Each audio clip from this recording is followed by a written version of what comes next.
Mifa production Jabran filɛbagaw ani Ondu filɛbagaw an ka foli bɛ se aw bɛɛ ma. Aw ka farikolo ɲɛnajɛ kɛnɛ nin y'o sigilen a y'aw bisimila.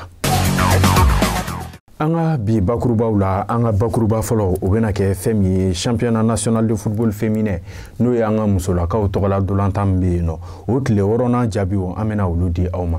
N'an bɔr'o la fɛn min ye tournant dɔ dalen don an ka tɔnw ni ɲɔgɔn cɛ n'a bɛ f'a ma ko Memorial Fe Salifu Gawusu Jara ale tile 4nan jaabiw ani jɔyɔrɔ ko minnu bɛ yen nɔ an bɛna olu fɛnɛ da u tulo kan.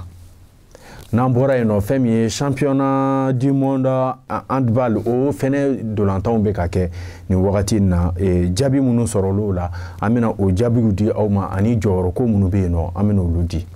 Kɔfɛ fɛn min ye match amical belebele kunna bɛnnen don fɛn min ye Paris Saint-Germain ale ni arabu ka tɔn tun bɛ ɲɔgɔn na tɔn ni a yɛrɛ tɔgɔ ye Riyad ni Cristiano Ronaldo ale bɛ yen nɔ o dolantan o fɛnɛ kɛra jaabi min sɔrɔl'o kɔnɔ ani cɛlu minnu donn'o la an bɛna an da don o la k'o di aw ma ani farikolo ɲɛnajɛ kunnafoni minnu bɛ sɔrɔ nansarala farafinna an bɛna o bi da aw ma bi kunnafoni k'a d'aw ma aw denkɛ n'aw balimakɛ Sheikh Bukadari Magasuba ni kanubagaw bɛ wele ko Mumusu a y'aw bisimila. I n'a fɔ n ka kunnafoni daminɛ la an kun ye a lase aw ma cogo min na an ka musolakaw tɔgɔla dolantan min bɛ ka kɛ Mali kɔnɔ ni o ye an ka championnat national football féminin ale tile 6nan jaabiw la an b'a fɔ Super Lion ale ni Tigres de Kayi ye ɲɔgɔn sɔrɔ Super Lion ye sebaya ɲuman sɔrɔ olu ka 12-0 o kɔfɛ fɛn min ye AS Police ale ni AS Momo dɛsɛra ɲɔgɔn na 2-2 fɛn min ye Badian FC ale cira AS Mani fɛ 11 Kanangolo o kɔfɛ Amazon Commune 5 ye sebaya sɔrɔ AS Entente ka 4-0 fɛn min ye Isfas ale ni AS Sudu Babaw banna 4-0 Centre FC ale ni Real olu kan ka ɲɔgɔn sɔrɔ o jaabiw an bɛna o di aw ma wagati wɛrɛw kɔnɔ ni Ala ma baasi kɛ. N'an bɔr'o kɔnɔ hali bi farikolo ɲɛnajɛ sira kan fɛn min ye an ka tɔnw ka labɛn dolantanw na an bɛ taga Memorial Fe Salifu Gawusu Jara ale tile 4nan jaabi dɔw b'an bolo kɔrɔ LCB ale ye sebaya sɔrɔ COB ka 2-1 fɛn min Yelen Olympique ale fɛnɛ tira Bakarijan fɛ 2-1 Joliba Asi ale ye AS Black Star ci 2-0 fɛn min ye Azi FC ale ni AS Korofina olu dɛsɛra ɲɔgɔn na 1-1 n'i ye classement lajɛ poule A la Joliba bɛ jɔyɔrɔ fɔlɔ la kuru 9 jɔyɔrɔ filanan o bɛ AS Black Star bolo kuru 7 jɔyɔrɔ sabanan o bɛ Lafiya Club bolo kuru 4 jɔyɔrɔ 4nan bɛ CS Dugu 7 bolo kuru 3 jɔyɔrɔ 5nan o bɛ COB bolo kuru 0 fɛn min ye poule B la i bɛ Binka FC sɔrɔ jɔyɔrɔ fɔlɔ la kuru 7 Yelen bɛ tugu ale la kuru 7 jɔyɔrɔ sabanan o bɛ AS Bakarijan bolo kuru 6 jɔyɔrɔ 4nan bɛ Azi FC bolo kuru 1 fɛn min ye AS Korofina ale b'a kuncɛ kuru 1.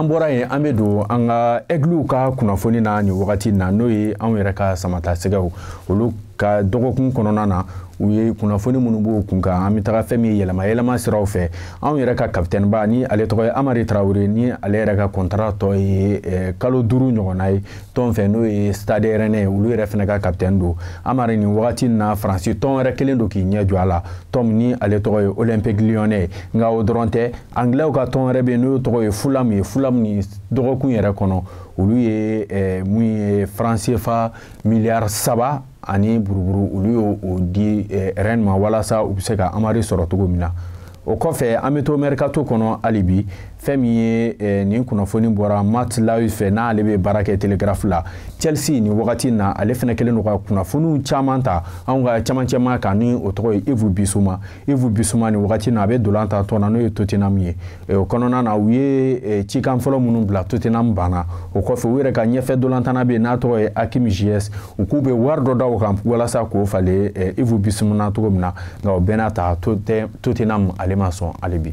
An bɛ to o mercato kow la hali bi yɛlɛma sira fɛ an ka nin défenseur ni ale tɔgɔ ye Boubacar Kiki Kuyate nin wagati na tun bɛ dolantan Metz la nka a ye san 3 ani kalo 6 ɲɔgɔn na a y'o signé France ka Première Division tɔn na tɔn min ni o tɔgɔ ye Montpellier n'i y'a jateminɛ wari ni kasabi min yɛrɛ sɔrɔla a la o bɛ bɛn mun ye euro wari miliyɔn 6 ɲɔgɔnna ma an b'a dugawu de kɛ an ka cɛden yarabiyama Ala ka a ka tɔn kura dolantanw Ala ko o ɲɛ a bolo. O kɔfɛ an ka nin dolantana kun tununa na kosɛbɛ nka n'a bɛ ballon tan Emirates la ni a tɔgɔ ye Abdoulaye Diaby ale n'a ka tɔn Al Jazeera u ye sigikafɔ kɛ sigikafɔ mun kɔnɔna na Abdoulaye Diaby ka contrat u y'a résilier u ye contrat bɔ a ma wa u k'u bɛ foli di balontanna ma ka sababuya kɛ a ka wagatiw kɔnɔna na a sera ka balontan ɲɛnama minnu kɛ ale olu ka tɔn a n'a ye dɛmɛ min lase u ma o kama k'u b'a fo ka waleɲuman dɔn.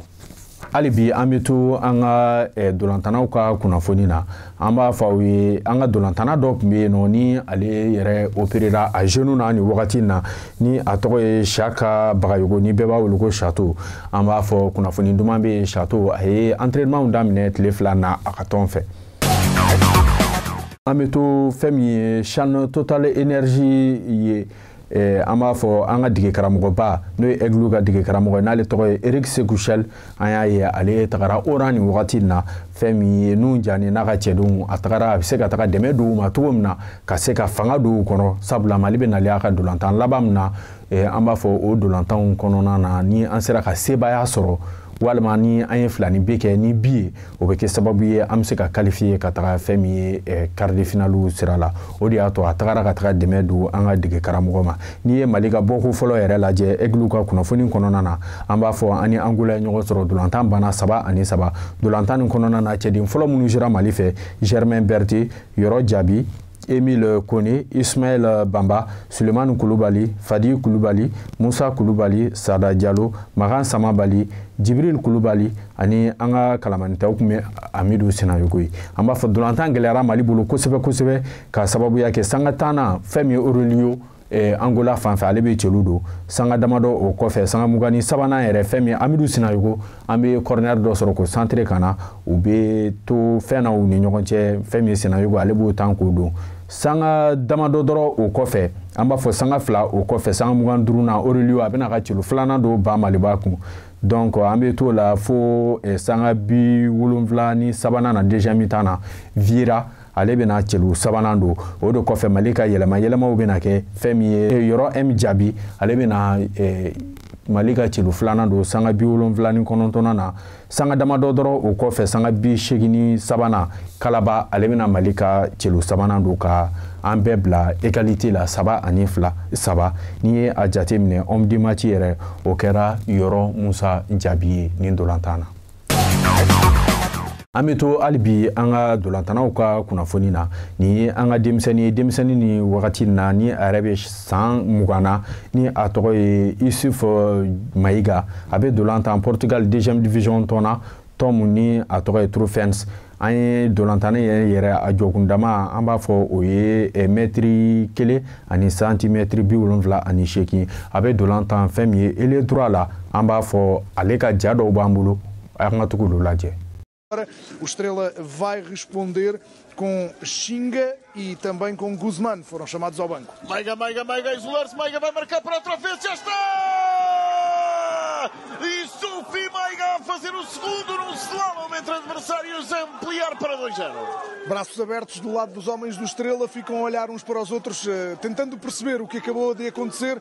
O que acabou de acontecer é fácil. Foi o Trofense a dobrar a vantagem com Maiga em lance individual a bater Bruno Brígido pela segunda vez e é um balde de água fria no José Gomes quando se preparava para responder à substituição do Trofense. O técnico da equipa da casa, o Estrela sofre o segundo, ou indo pela positiva, o Trofense faz o segundo no José Gomes. Mas o que é curioso é que o Maiga, o lance começa, o Maiga até está a ajeitar as meias, não está muito virado para o lance, acaba por receber a bola. An bɛ bɔ dolantan kɔnɔ sɔɔni an bɛ taga fɛn min ye handball ye an b'a fɔ handball ale jaabi dɔw bɛ an bolo yan n'o ye coupe du monde min bɛ ka taa handball sira fɛ Slovénie ale cira Espagne fɛ 31-26 fɛn min ye Cap Vert ale fɛnɛ cira Portugal fɛ 35-25 Chili ale ye sebaaya sɔrɔ Uruguay ka 34-24 Arabie Saoudite ale ni Corée du Sud o banna 23-24 ka taga Corée du Sud kanu na Iran France ye sebaaya ɲuman sɔrɔ ale ka 41-29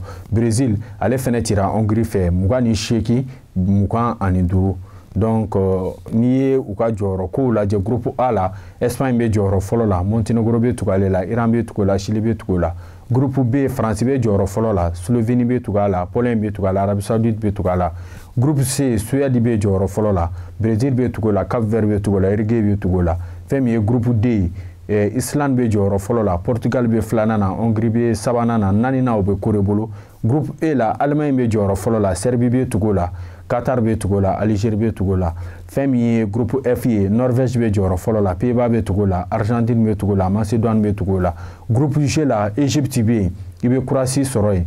Fɛn min ye États-Unis bɛ tugu la, Maroc bɛ tugu la, a bɛ kuncɛ fɛn min ye groupe H ye, Danemark bɛ jɔyɔrɔ fɔlɔ la, Bahrain bɛ tugu la, Belgique ale bɛ tugu o la.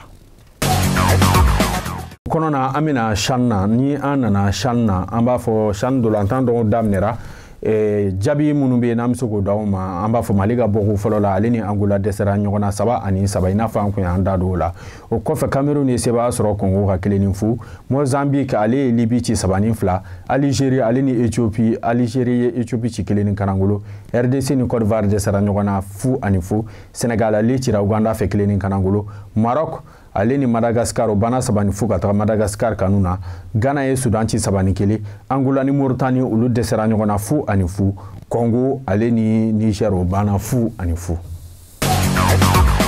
Halibi an bɛ to o hukumu kelen kɔnɔna na, fɛn min ye dolantanba kunna bɛnnen don, dolantan mun ni mɔgɔw kun famara k'a ye match amical don, match amical na ale kɛra Arabie Saoudite, fɛn min ye Riyad ni Cristiano Ronaldo bɛ yen nɔ, ale ni Paris Saint-Germain tun bɛ ɲɔgɔn na n'o ye Lionel Messi fɛnɛ ka tɔn ye. An b'a fɔ dolantan nin jara, a kɛra dolantan ji jalenba ye. Dolantan yɛrɛ banna 5-4 ka taga Lionel Messi ni Paris Saint-Germain kanu na. Fɛn min ye bi fɔlɔ Lionel Messi Paris fanfɛ ale y'o don sanga 3nan na. O kɔfɛ sanga 34nan Cristiano Ronaldo ale y'a égaliser. Fɛn min ye Marquinhos ale ye Paris ka bi 2nan don sanga 43nan na. Sanga 45 ka miniti 6 fara kan Cristiano Ronaldo ale nana égaliser tuguni. Sanga 53nan Ramos ale ye Paris ka celu 3nan don sanga 56nan na Young-Sung ale y'a égaliser. Fɛn min ye Paris ka celu 4nan Mbappé ale y'o don sanga 60nan na. Sanga 77nan na mun ye Ekitike ale bɛna Paris ka celu 5nan don. Fɛn min ye sanga 93nan Talisca Riyad fanfɛ ale bɛna égaliser. An b'a fɔ dolantan ni jara kosɛbɛ sabula an ye fɛn y'a kɔnɔ fɛn mun n'an kun famara k'a ye o tɛ dɔwɛrɛ Lionel Messi ale ni Cristiano ka ɲɔgɔn sɔrɔ kun tuguni mɔgɔw kun famara k'a ye. An b'a fɔ a kɛra dolantan ji jalen a kɛra dolantan duman ye. N'an bɔra yen an bɛ taga nanzara la fɛn min ye Espagnols fɛ yen olu ka Coupe du Roi.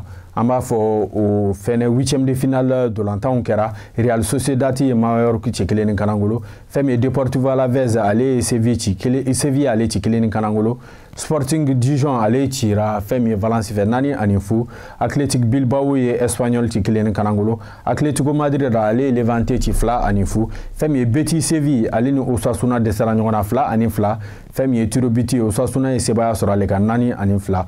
O kɔfɛ fɛn min ye Agrupación Deportiva ale tun bɛ ka FC Barcelone bisimila, Barça ye sebaya sɔrɔ ale kan 2-0, Villarreal ale ni Real Madrid ni ne kun ka di kosɛbɛ kosɛbɛ. An b'a fɔ a kɛra dolantan jalenba ye. Villarreal ale ye 2-0 de kɛ Real la nka match bɛ taga ban wagati min na Real y'a cɛlu ji bɛɛ bɔ ka tila ka sebaya sɔrɔ 3-2. An t'a ko bila dagirinda la, o ko ninnu kɛra dɔrɔn dugujɛ yɛrɛ an y'a ye quart de finale la ale tirage kɛra. An b'a fɔ mercredi nata n'o kan ka bɛn janvier kalo tile 25 ma FC Barcelone ale ni Real Sociedad bɛ ɲɔgɔn sɔrɔ nɛgɛ kanɲɛ 20. O kɔfɛ nɛgɛ kanɲɛ 21 Osasuna ale bɛ Séville bisimila. O dugujɛ alamisa n'o kan ka bɛn janvier kalo tile 26 ma Valence ale bɛ Athletic Bilbao bisimila nɛgɛ kanɲɛ 19. O kɔfɛ Real Madrid ale bɛ Atletico bisimila. N'an bɔra yen an bɛ taga fɛn min ye championnat nationalw la n'o o ye Europe championnat nationalw ye. An b'a fɔ Faransi olu ka dolantan minnu kɛra dɔgɔkun kɔnɔ fɛn min ye Lens ale ye Auxerre ci 1-0, Marseille ale ye Lorient ci 3-1, Lyon Strasbourg banna 2-1, fɛn min ye Lille tora o banna 5-1 ka taga 3 kanu na, Toulouse Brest o banna 1-1, donc Clermont Angers o banna 1-2 ka taga Clermont kanu na, RMC Nice dɛsɛra ɲɔgɔn na 0-0, fɛn min ye Montpellier Nantes o banna 3-0 ka taga Nantes kanu na, Monaco ye Ajaccio ci 7-1, Rennes ale ye Paris Saint-Germain ci 1-0. Yen classement Paris bɛ jɔyɔrɔ fɔlɔ la kuru 47, Lens bɛ tugu a la kuru 44, Marseille bɛ tugu a la kuru 42, Monaco bɛ tugu jɔyɔrɔ 4 nan kuru 37. Ye meilleur buteur ale ye Kylian Mbappé a ye fɛn min ye bi 13 Mbappé o don. Fɛn min ye Jonathan David bɛ tugu ale la bi 12.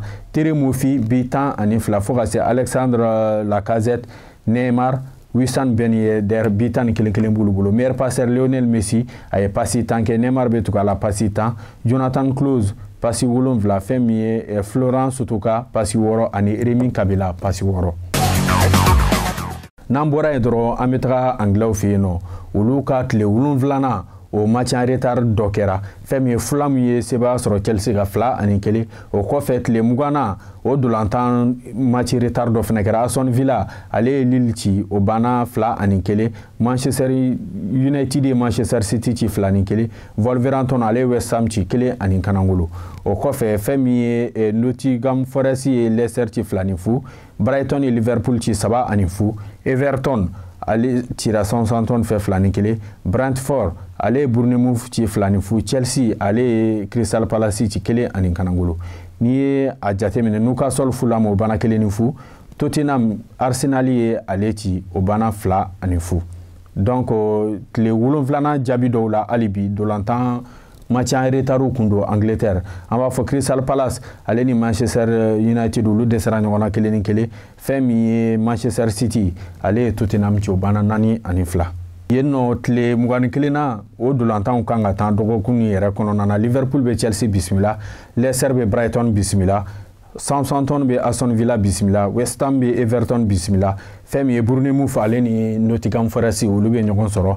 Hali bi o kɔnɔ kelen na fɛn min ye Crystal Palace Newcastle olu bɛ ɲɔgɔn sɔrɔ. Manchester City ni Wolverhampton bɛ ɲɔgɔn bisimila. O kɔfɛ fɛn min ye Leeds United ale ni Brentford bɛ ɲɔgɔn sɔrɔ. Arsenal ale ni Manchester United bɛ ɲɔgɔn sɔrɔ.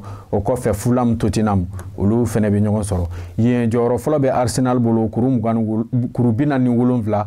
Jɔyɔrɔ filanan bɛ Manchester City bolo kuru 42. Manchester United bɛ na jɔyɔrɔ 3nan na kuru 39. Newcastle bɛ tugu a la kuru 38. Tottenham ale bɛ jɔyɔrɔ 5nan na kuru 33. Meilleur buteur o ye Erling Haaland Europe kɔnɔ bi ale de bɛ bɛɛ sanfɛ. A ye bi 22 don. Fɛn min Harry Kane bɛ tugu a la bi 15. Ivan Toney bi 13. Alexander Mitrovic bi 11. Rodrigo bi 10. Ye meilleur passeur ye Kevin De Bruyne passi 10. Bukayo Saka ale passi 7 kɛ. Christian Eriksen fɛnɛ passi 7 kɛ. Alex Iwobi ani Andreas Pereira fo ka se Andre Robertson ani Bernardo Silva olu ye passi 5 kɛ.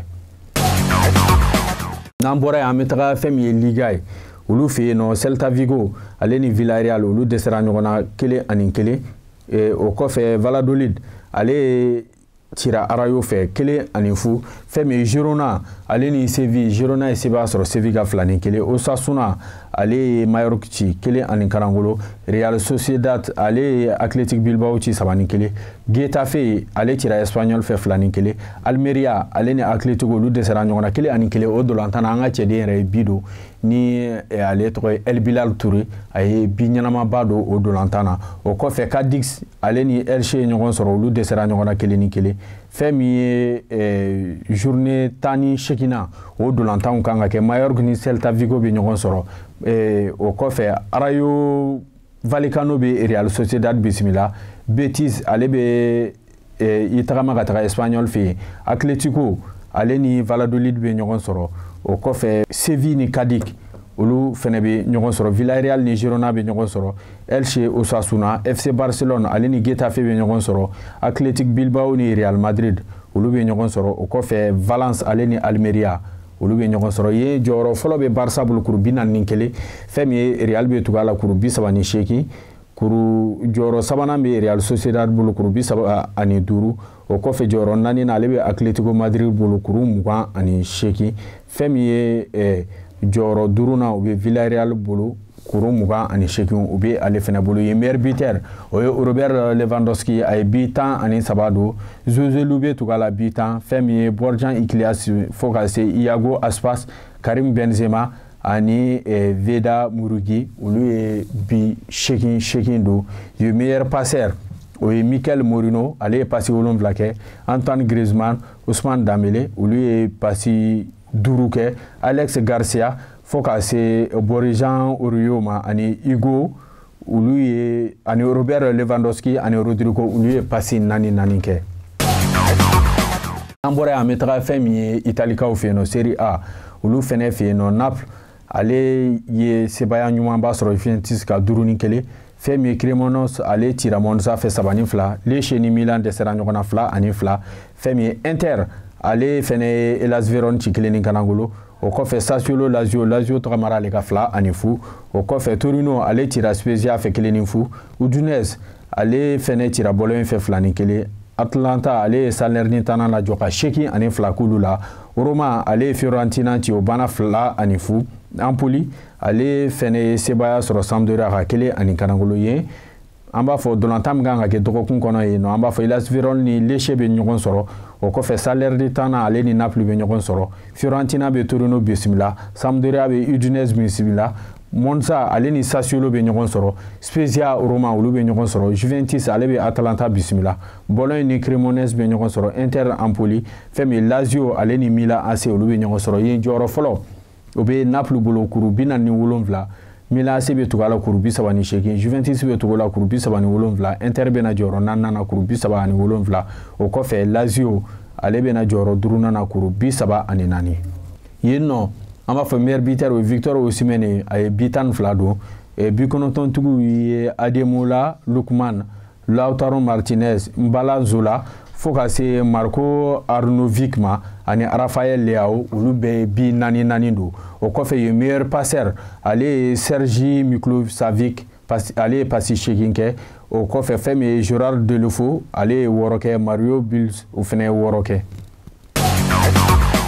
N'an bɔra yen an b'a kuncɛ fɛn min ye Bundesliga Allemagne olu ka championnat a daminɛra kunun sɔrɔ wa n'i y'o dolantan yɛrɛ lajɛ an b'a fɔ dolantan fɔlɔ Bayern ale ni RB Leipzig de tun bɛ ɲɔgɔn na RB Leipzig fanfɛ an ka cɛden yɛrɛ jouera n'o ye Amadou Haidara Doudou a donna deuxième mi-temps na dolantan a banna 1-1 dolantan minnu kan ka kɛ yen nɔ Eintracht Francfort ale ni Schalke 04 bɛ ɲɔgɔn sɔrɔ Bochum ale ni Hertha Berlin bɛ ɲɔgɔn sɔrɔ fɛn min ye Union Berlin ale bɛ Hoffenheim bisimila Wolfsburg ale ni Fribourg bɛ ɲɔgɔn sɔrɔ o kɔfɛ fɛn min ye Stuttgart ale bɛ Mainz bisimila Cologne ni Werder bɛ ɲɔgɔn sɔrɔ Dortmund ale ni Augsburg bɛ ɲɔgɔn sɔrɔ a bɛ kuncɛ fɛn min ye Mönchengladbach ale ni Leverkusen olu bɛ ɲɔgɔn sɔrɔ jɔyɔrɔ fɔlɔ bɛ Bayern ni bolo kuru 37 Fribourg bɛ tugu a la kuru 30 RB Leipzig kuru 28 Eintracht Francfort kuru 27 jɔyɔrɔ 5nan Union Berlin kuru 27 o b'ale bolo fɛn min ye meilleur buteur ye Christophe Kungu ale ye bi 12 don Marcus Thuram